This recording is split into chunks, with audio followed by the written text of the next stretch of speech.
I didn't really care about where my life was going or how drugs were affecting me. I just was chasing that feeling because that feeling was the only time I didn't feel hurt or abandoned. When I was growing up, the few times that I did go to church, the vibes that I got of the people that were going there was a very judgmental vibe. Like they thought that they were better than me, is what I felt.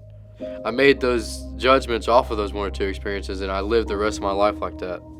Growing up after my mom died, I chose to stay inside and to isolate and separate myself from other people my age. And I basically only hung out with my grandmother.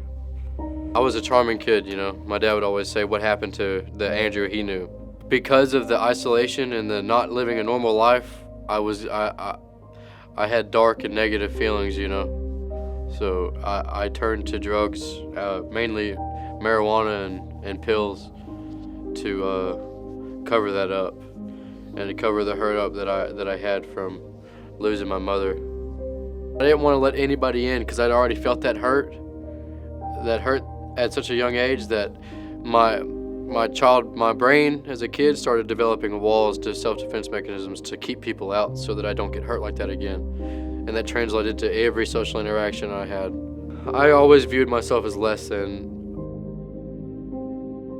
So the year before I came to a better way was some of the roughest times I experienced because I was adding a lot of methamphetamines into my drug use, and I was just experiencing a lot of dark depression, some really negative thoughts about myself because I was growing up and I was wanting to experience social interactions with people, but I wasn't in the right circumstances to be able to really like have a real connection with somebody else my age, you know?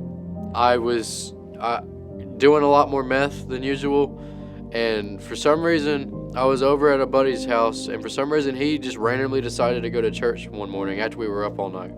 And when I went to church, I just felt being around people that had the spirit in them made me feel icky because something felt dirty about me, like I didn't belong. After the church service, a man approached me with a Bible and prayed for me. And when I went home, I started reading this Bible a little bit. A little bit, I say, because I was still in the negative loops. In between them, I would pick it up and read it a little bit, and it'd be in the Gospels because my dad always told me about the Gospels. Learning a little bit about Jesus through reading that caused me to be interested enough to want to talk to him. So the prayer I prayed was more or less along the lines of me asking God for a family and for a normal existence, because I knew that what I was doing and how I was living wasn't normal. It was not normal to be enabled and to live on your grandmother's couch, you know? I mean, I knew that. I was just doing it the easy way because I never wanted to get hurt again, and I wanted to stay safe. For the prayer to be answered, when you ask God for something, especially something with that magnitude, you have to come out of your comfort zone. He's going to pull you out. When I asked God for this change in my life, little did I know that simple prayer that I prayed was going to alter the rest of my existence here on earth. Most people aren't chosen.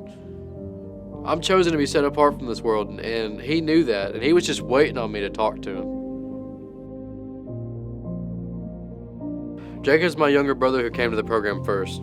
So we would fight a lot, and it came to a tip where he just had a really bad outburst, and he broke a lot of our stuff. And we had no choice but to call the police, and he got kicked out. Somehow or another, he came to live with one of our distant family members, and they just happened to find out what a better way is by driving by it one day. So he's acting like that, like he did at our house, over at their house too. So they decide to send him to a better way, just on a whim, basically. Totally a God thing, right? And so he goes through the program, and he's starting to grow, and he's starting to change a lot, and the structure's working on him. And so I don't know how it came to be, but he comes home to apologize to Mama. So when he comes home to apologize, I'm high. I'm not even really aware of what's going on around me.